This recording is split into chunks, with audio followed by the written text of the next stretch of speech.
Hey guys! So I know it's been a while since I made my last video, but I wanted to talk to you today about the 3-day watermelon island that I just completed. I know that I'm competing for sound with the ocean next to me, which I'll show you right now.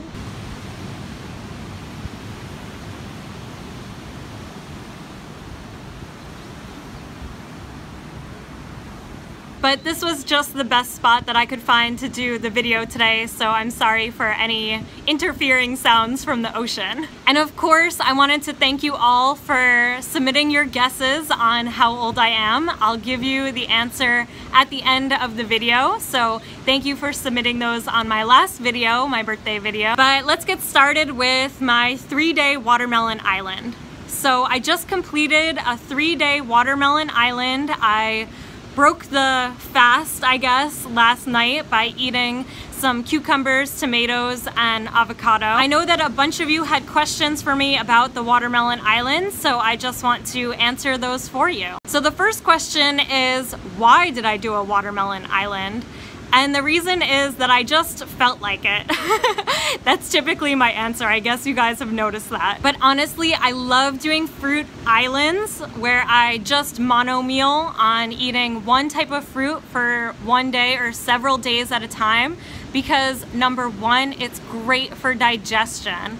When we give our body just one thing to focus on, then it doesn't complicate the system and our bodies can digest everything as best as possible.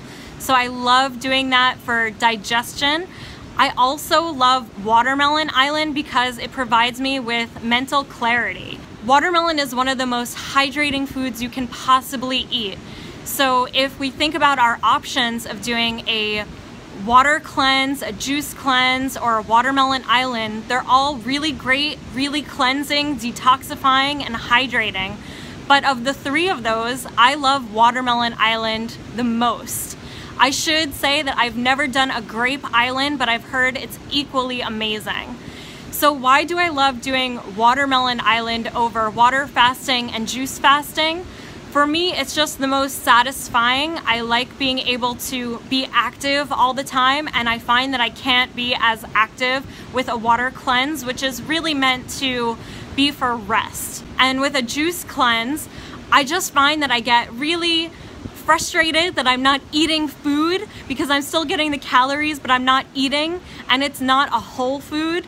So I really like to give my body those hydrating whole foods, and watermelon is one of the best ways to do that. Also, I've been really busy and I've had a million things to think about. So what I love about Watermelon Island or other islands is that I don't have to think about what food I'm eating. I don't have to think about what am I gonna eat for lunch? What am I gonna eat for dinner? What am I gonna eat tomorrow?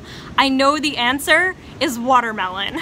So it's one less thing to think about. Just like Steve Jobs and Mark Zuckerberg learned that by wearing the same clothes every day, it makes your life a lot easier because you have one less thing to think about.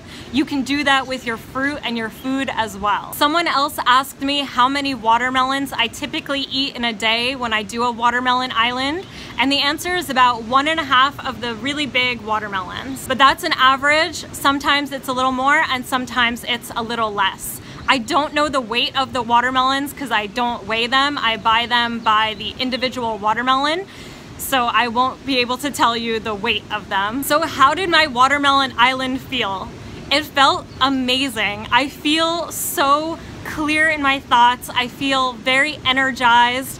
I feel amazing when I do Watermelon Island, and it's also because I'm freeing up that mental and emotional energy from thinking about food. So that's yet another reason why I love doing Watermelon Islands.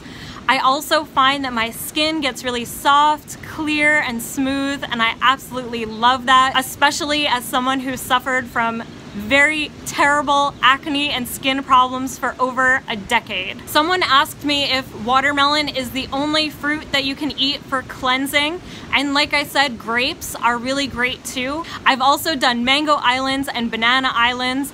I just really love doing fruit islands for the reasons I've mentioned. All fruit is very cleansing, and it's cleansing for the body when you give it just one food to focus on for a short period of time. Someone asked me if it's healthy to do a watermelon island. It's absolutely healthy to do a fruit island. I should mention that when I say these types of fruits, I'm generally talking about the high carbohydrate fruits, not the high fat fruits like avocado. But it's very healthy for our bodies to focus on one type of food. It's detoxifying and it's great for our digestion. One of the things that's really important to note is that our body does need a variety of nutrients and a variety of foods, whole foods, throughout a span of time. But that doesn't mean every single day we need to get every single nutrient, every single vitamin in. That's over time our bodies need these things. Our bodies recycle nutrients. That's why if you, for example, don't have any vitamin C for one day, you won't get sick or die. Our bodies will recycle nutrients. Someone also asked me if I did this for weight loss. To be honest, most of the time I'm focused on gaining weight. I love gaining muscle. And I'm usually focused on gaining as much muscle as I can, so I'm usually focused on gaining weight. I don't really focus on the number of my weight, I just focus on feeling good. And eating hydrating fruits helps me to feel as good as possible. Lastly, as promised, I'm going to tell you how old I am now, and I'm 32. I wanted to thank you all for submitting those really young ages. I'm really glad to see that I look really young. I would definitely say that I would attribute that to the raw foods, the fruits and the vegetables that I eat. If you guys found this video helpful, please be sure to give it a thumbs up and leave all of your comments and questions in the comments section down below, and subscribe to my channel if you haven't already. I'll see you guys again next time. Love you all. Bye.